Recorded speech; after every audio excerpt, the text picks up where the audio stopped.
All right, Mr. Receiver, please go ahead. Thank you, Mr. Kapoor. Good afternoon. Today is Tuesday, January 23rd, 2024. I'd like to call this meeting together. This is Municipal Financial Recovery Advisory Committee meeting. My name is Michael Dowry. I have the pleasure of serving as receiver for the City of Chester. Joined here today on behalf of the City of Chester by Mayor Roots. Good afternoon, sir. Good afternoon. And on behalf of the Governor's Office and the Department of Community and Economic Development, Deputy Director, Mr. Andrew Sheaf. Good afternoon. Good afternoon. Unfortunately, we did receive notice that Ms. Kelly Diaz will not be able to join us. Again, Ms. Diaz represents Delaware County Council. And as always, we are joined by my Chief of Staff on this engagement, Mr. Vijay Kapoor, and Executive Assistant on loan from DCED, Mr. Cody Dill. Good afternoon. Good afternoon. Good afternoon. All right, having called this meeting to order, our first agenda item is public comment. Everyone should have received a summary of the January 9th meeting minutes or summary, as well as any public comment that was received. Mr. Dill, would you like to address that? Yes. So unfortunately, again, no public comments have been received. So just as always, would like to encourage the public to reach out to us for anything that you would like to have this committee discuss. Again, the email address to do so is info@chesterreceivership.com. That's the best way to submit them. They come to us directly and instantly, so we can capture everything there. Again, that's info@chesterreceivership.com. Right. Thank you for that, Mr. Dill. Our next agenda item is the status of the recovery plan. Mr. Kapoor, did you have any comments?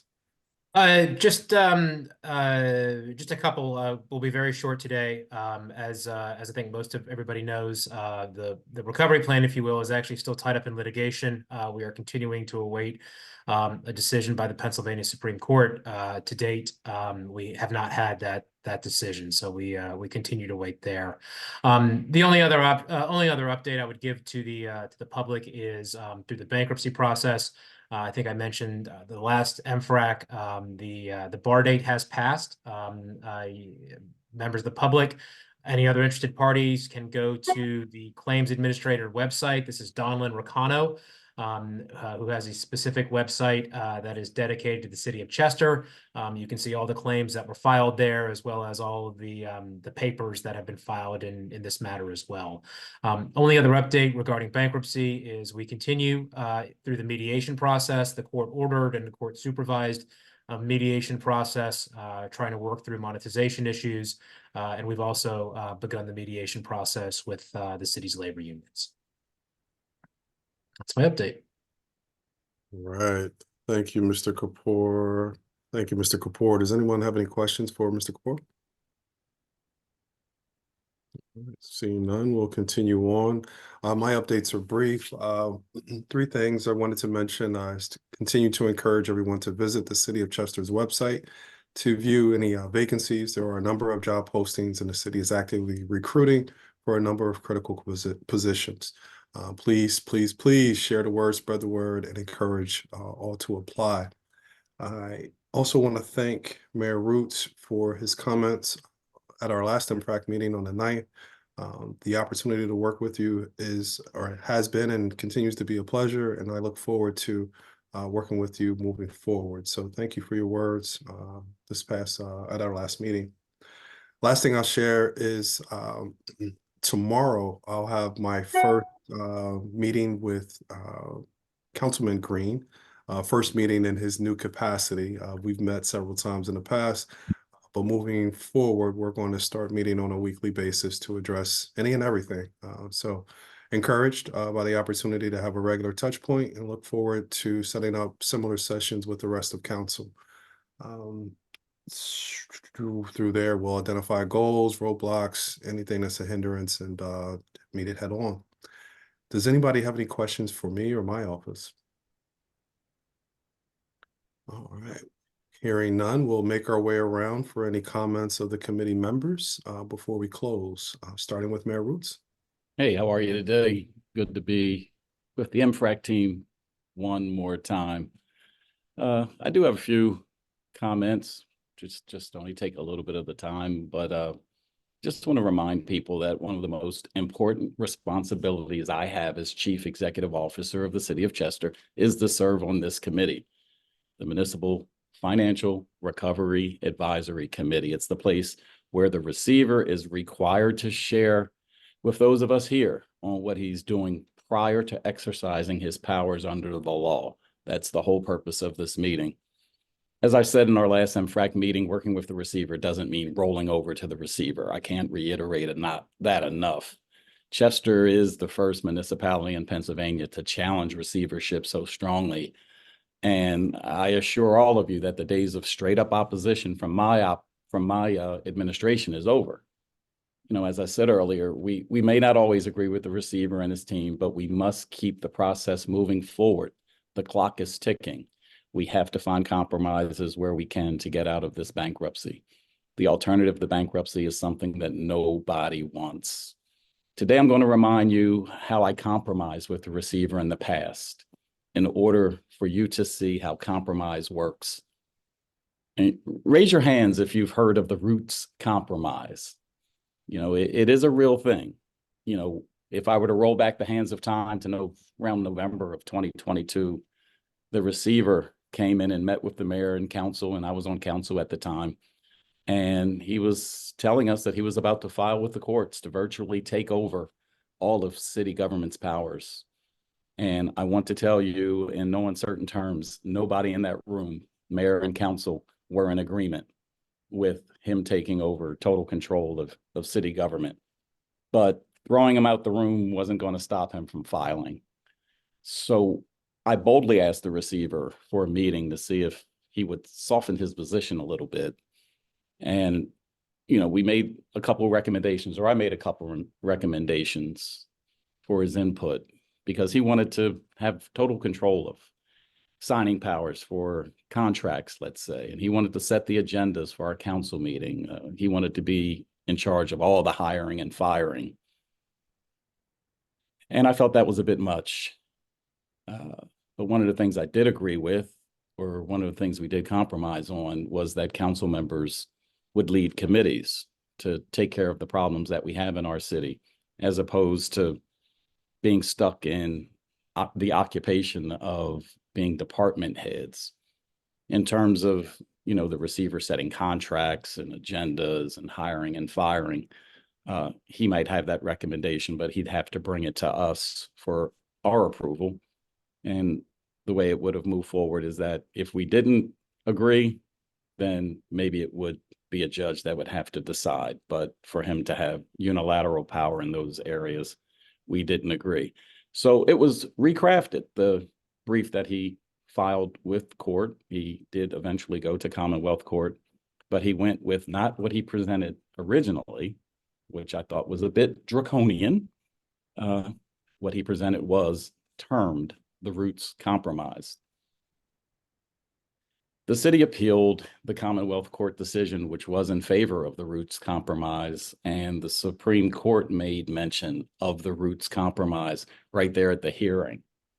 It's been nearly 7-8 months, and we're still waiting for the Supreme Court to decide on that appeal.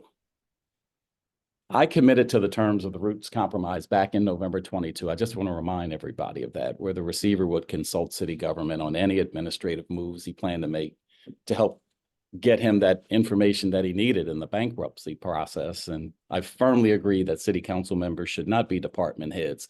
And this is at a time when I was a city council person serving as a department head.